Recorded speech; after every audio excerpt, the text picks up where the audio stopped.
I'm Marty Stouffer. The oldest living thing was a sprout when the Great Pyramids were being built. The tallest living thing is the height of a skyscraper, and the largest living thing is as wide as an average house. All are evergreens, the most enduring of our trees.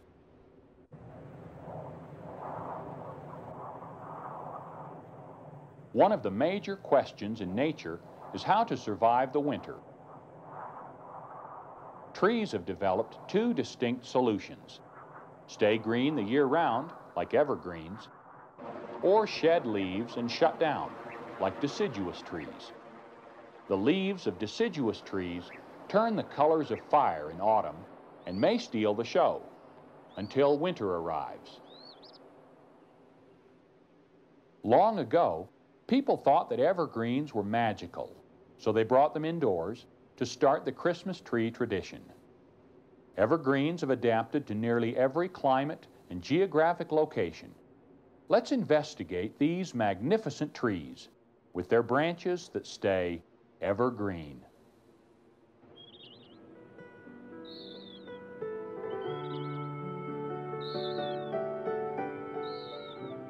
The first trees to appear on our planet 300 million years ago were evergreens.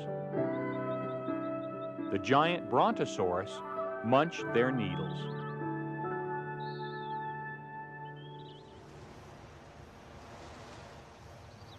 Many evergreens are of a broadleaf variety, such as these palm trees. In fact, most tropical trees, like the mangrove, are evergreen.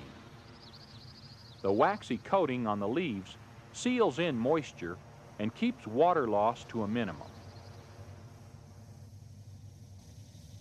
The leaves hang downward to protect themselves and the fruit from the scorching rays of the sun.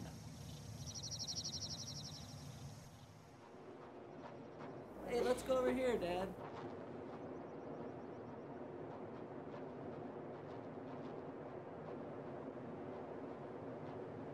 The king of trees is the giant sequoia.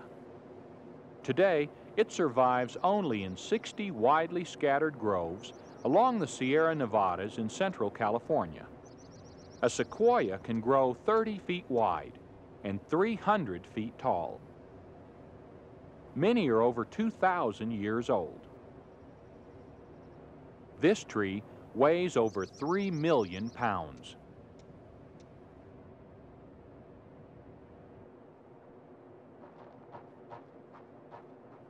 Its almost indestructible bark is 2 feet thick and resistant to fire.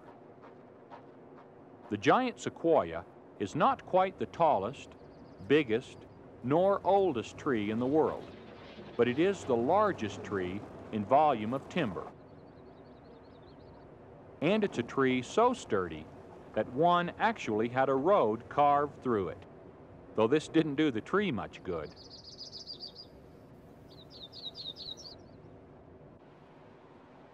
The oldest known living things in the world are the bristlecone pines. One of the places they're found is here on the windy slopes of the White Mountains, also in California. This tortoise of the plant kingdom has been dated back as far as 4,600 years, about the same age as the Great Pyramids.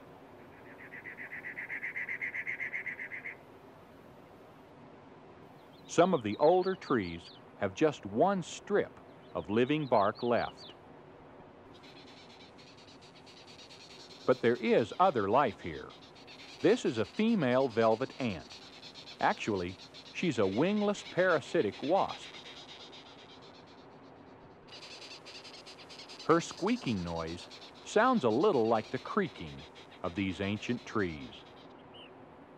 During each growing season, a tree adds a layer of wood, creating annual rings.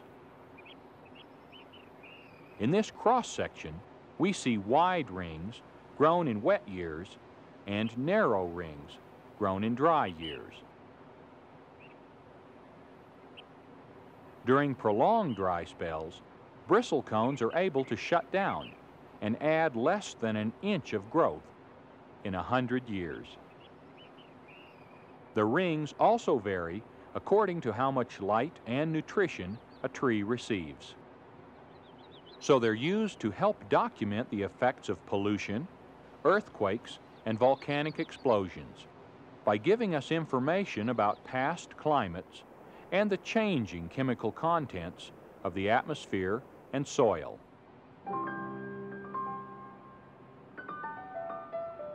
Over the centuries, these trees have been distorted by severe temperatures, blasting sand, and nearly constant wind.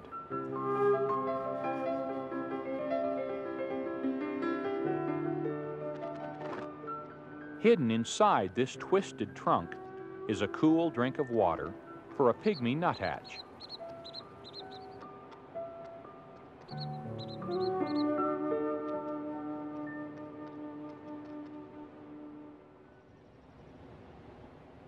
Evergreens have adapted to more than just drought and heat.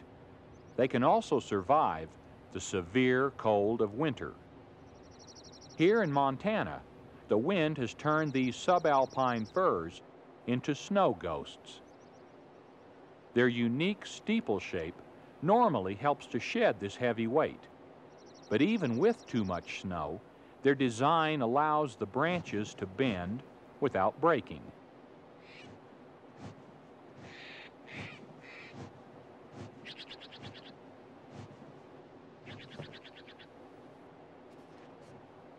The shape also aids in the absorption of the sun's low winter rays. The needles can perform photosynthesis on a year-round basis. A waxy coating and resinous fill protects them against freezing temperatures. Because they contain very little sap, there's an insignificant amount of liquid in them to freeze.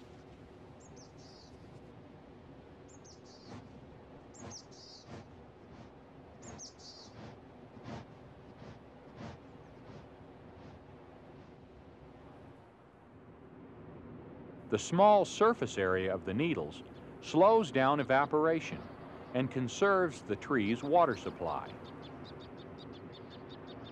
Cloud and fog moisture can condense on the needles, drain down, and supplement rainfall.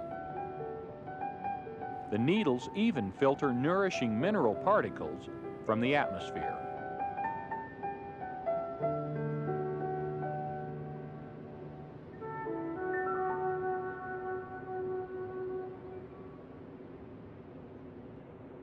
A wide variety of wildlife depends on evergreens.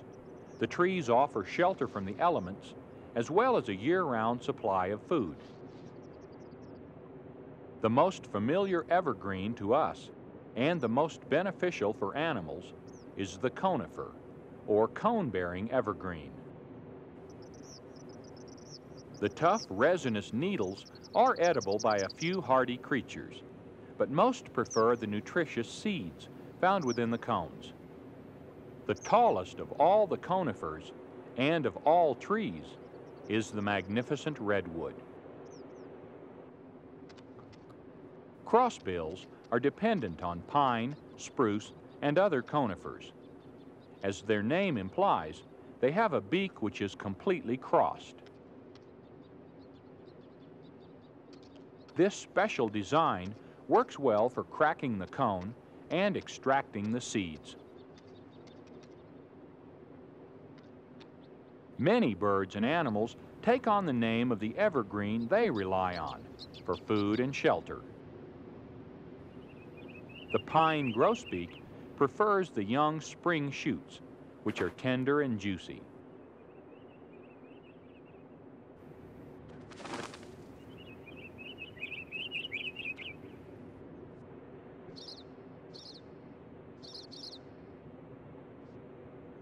The pine siskin is a little finch that lives in the evergreen forest. Its voice is usually the best clue to its identity. It's especially fond of pine seeds.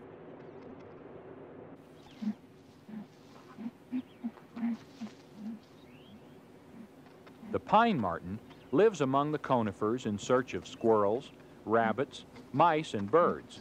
It will jump from tree to tree and even pounce on its prey from above. Conifer seeds are also included in its diet.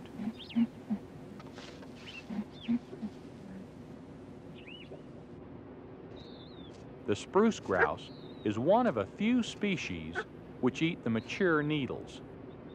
In fact, the needles of the spruce are a staple in this bird's diet.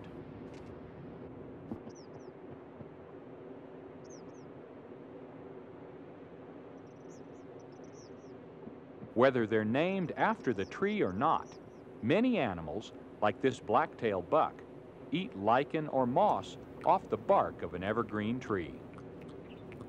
During a harsh winter, deer may be forced to eat the bark itself.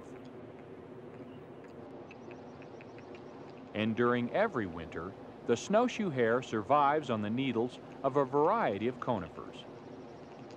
Evergreens produce an overabundance of needles, so they always have plenty to spare.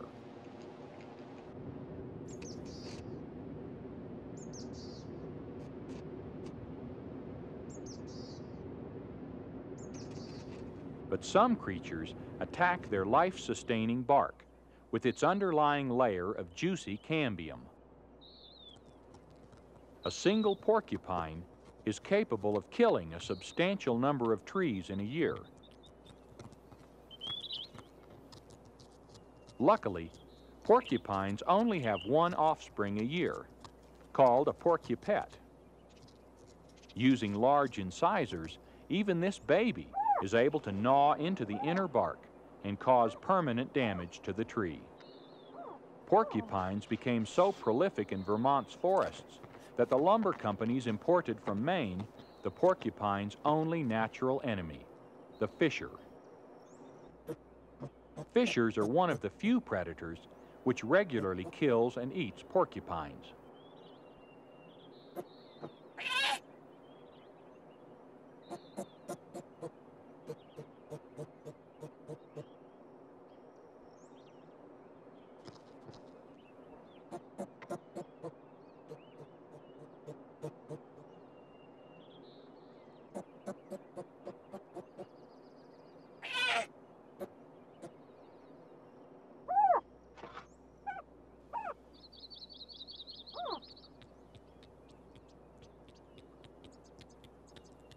Today, with the predator-prey relationship restored, the fishers are thriving, and the porcupines are back in balance with the forest.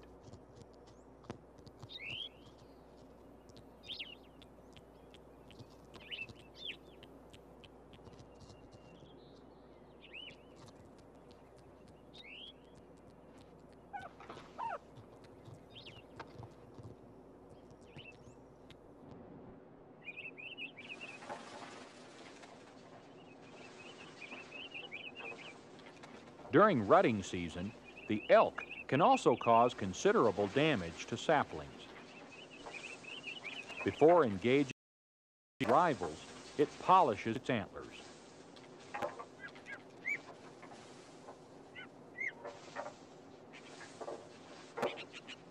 As a defense, evergreens produce a resin which aids in healing their wounds. It acts as a sealant against disease and insects. The sticky sap will sometimes trap small insects.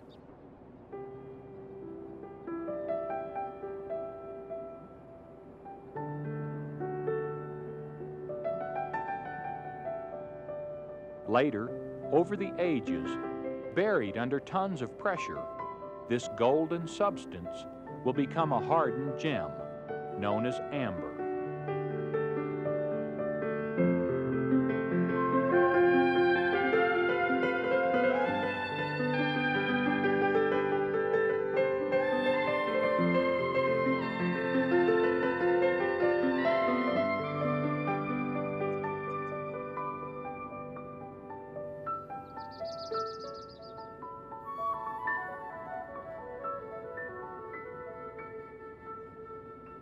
Plants are divided into two basic groups: angiosperms, which have an enclosed seed like an apple, and gymnosperms, like evergreens, which have naked seeds protected by a cone.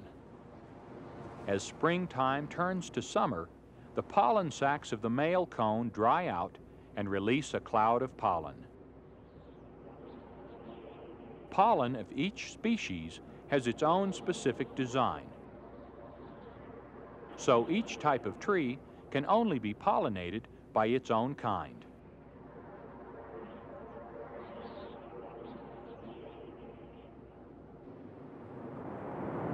Utilizing the wind, the geometric cone, designed to function like a wind turbine, channels the pollen around itself to maximize pollination. To reduce self-pollination, male cones are usually numerous at the bottom of the tree, and female cones are predominantly at the top of the tree.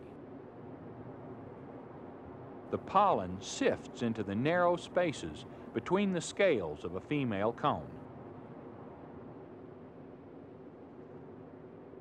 A scale has two ovules and requires a pollen grain in each to develop seeds.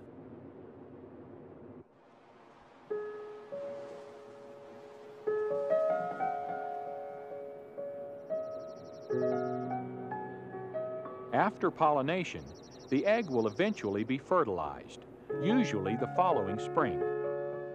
It will then grow into a new organism called an embryo.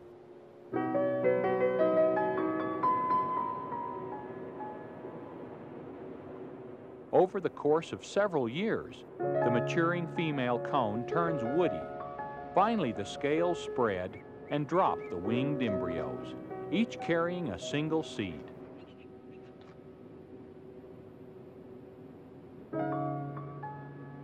It's surrounded by an aerodynamically designed source of food.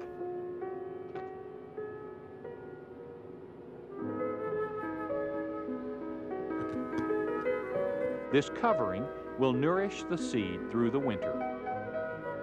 The following spring, the seed germinates and emerges from the ground.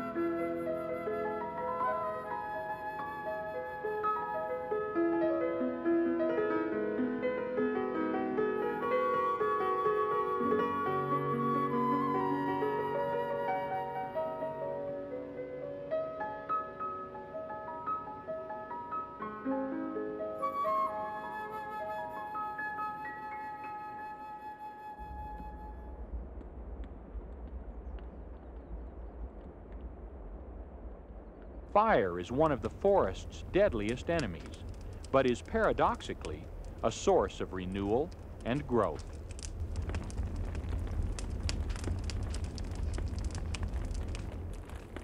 Fire acts as nature's broom and sweeps away encroaching vegetation, which competes with trees for nutrients. The pulpy bark of evergreens will scorch, but not usually burn. To prevent damage to the cones, the needles burn at a relatively low temperature. After the fire has passed, the cones open to release their seeds.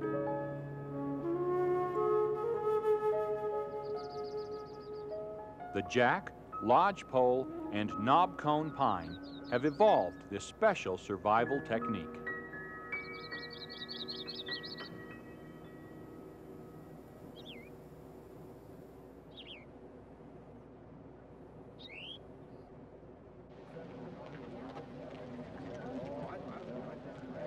In the tall redwood forest, very little sunshine is allowed beneath the dense canopy.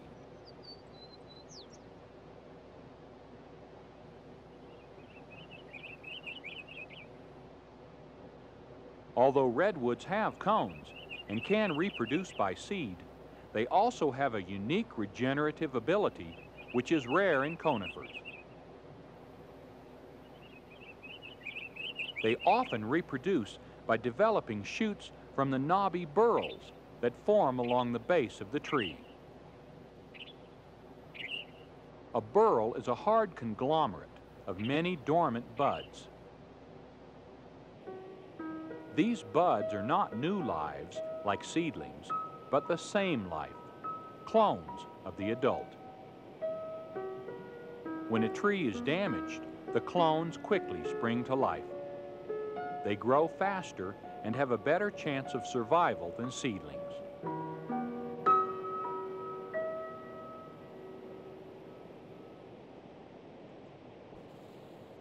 Because water is abundant, the big conifers anchor with roots only 5 to 6 feet deep. Many are toppled over by the wind. The fallen giants soon become nurse logs, providing nutrients for new life that would not otherwise survive. This is Crater Lake in Oregon. The conifer found here is the whitebark pine.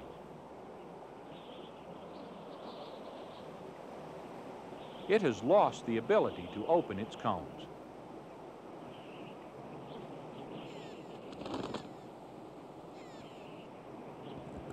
So it relies on this intelligent member of the crow family, the Clark's nutcracker, to help with dispersing the seeds.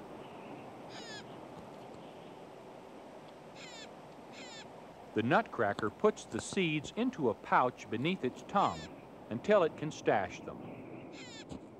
Because it hides more seeds than it can eat or even find again, many of the surplus seeds will eventually germinate.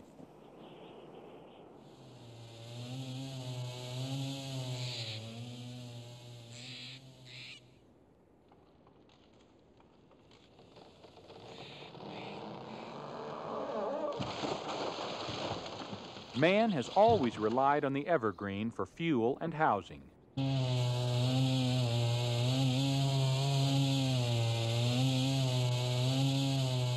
The conifers, in particular, have such great commercial value that they represent 75% of the timber cut today.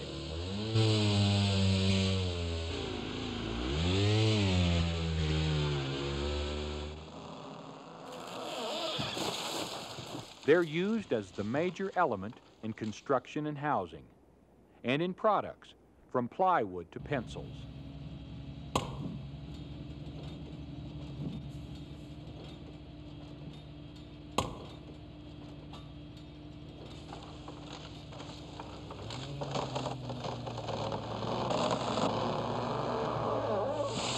They also become pulp for paper, cellulose for cellophane, and rayon for clothing. Because of their value to the lumber industry, evergreens are grown in scientifically managed forests. But this does not always ensure a profitable harvest. The growth of many trees may already have been stunted by acid rain. But because conifer growth is slow and subject to so many influences, evaluating the impact of acid rain will take a long time. What we do know is that conifers are quite susceptible to airborne pollution, since their needles pull moisture out of toxic-laden clouds.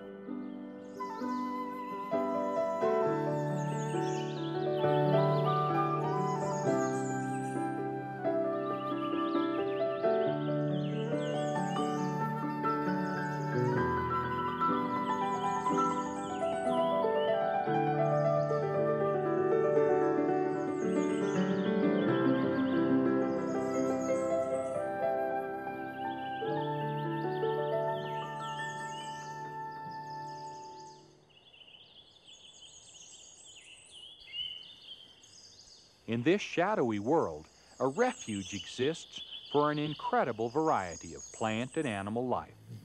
We realize that our forests are valuable for timber, but it's also important for us to realize just how valuable they are as sanctuaries for wildlife and as living classrooms for us.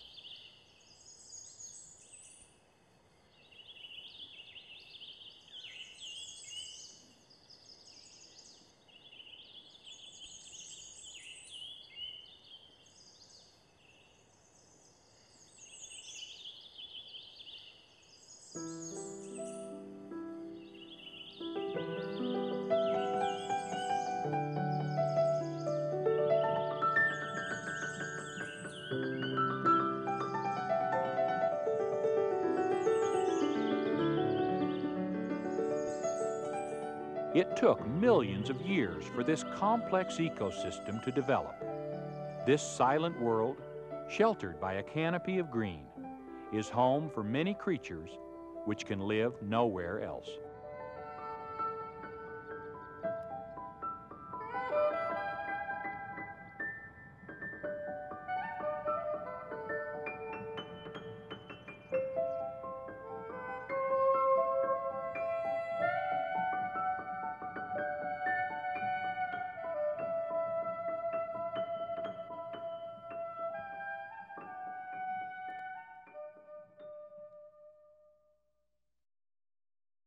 From Florida palms to California redwoods, evergreens are symbols of survival.